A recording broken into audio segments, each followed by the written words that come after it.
We're looking forward to going to the Great Lakes Valley Conference Championship on October 22nd. That'll be hosted by Southern Indiana, which is in Evansville, Indiana. So this is going to be this will be our longest trip of the season so far. Some of the other teams around here, they've gone out to Kentucky, and fortunately we're not making that trip this year.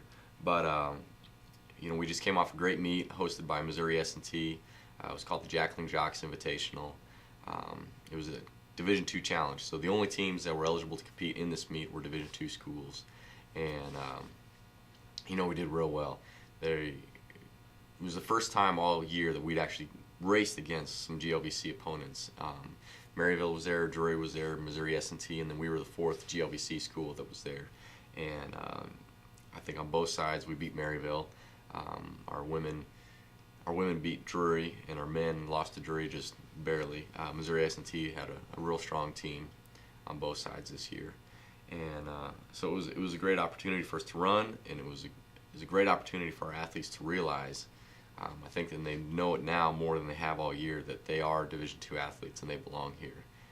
Shane Gianetti finished 10th in the men's race. Jesse Johnson was 15th.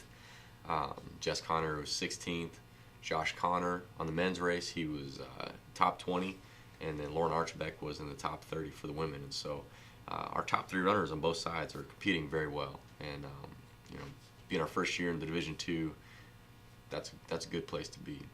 Tom, talk a little bit about your ability in cross country to compete for a conference championship when some of our other sports don't get that in the first year of eligibility in the Great Lakes Valley. Sure. Well, we're in a unique situation because our conference championship is not an automatic qualifier, meaning that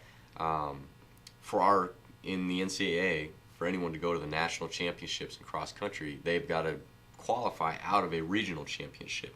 Now, the region is an open meet that any schools, Division II schools in the region, are eligible to compete, aside from us, because of this being our first year, and we've still got we've got that moratorium on postseason.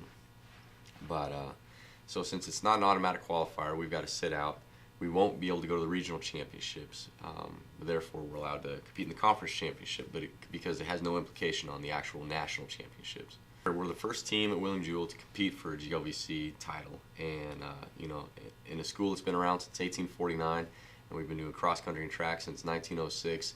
Being the first at anything was pretty rare, and so it's exciting for our kids. They're fired up about it. They, especially after the race last week, they're excited to go toe to toe, and they're confident.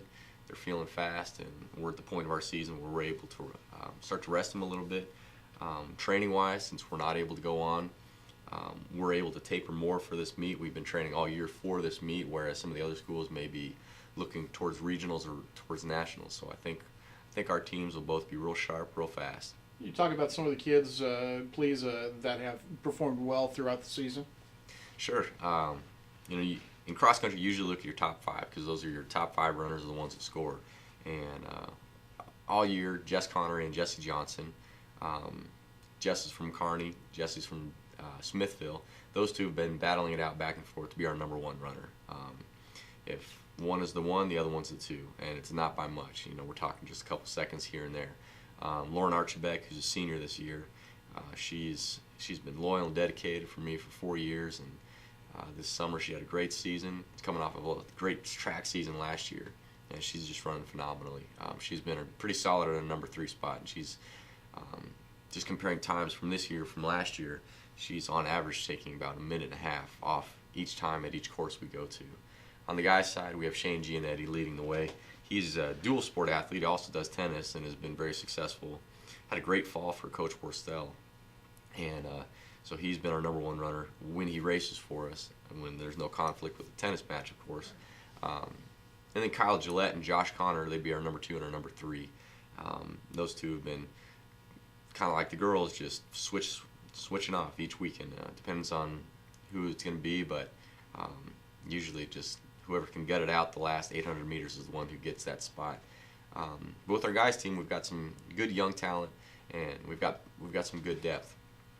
Junior Josue Villarreal and senior Grant Gastineau, those two have been running very well this year. And then we brought 3 freshmen in this year. We've actually got 5 freshmen in, but the 3 that are doing very well for us are Josh Hauk, Paul Goldsmith, and Caleb Teague. Josh is a Liberty guy, so we love to have the Liberty boys on team. Caleb Teague is from Kearney, and Paul Goldsmith is also from the KC metro area. Was homeschooled and went to actually Christ Prep, and so we've got a lot of local talent, a lot of guys, and they're doing really well. We're having a great year.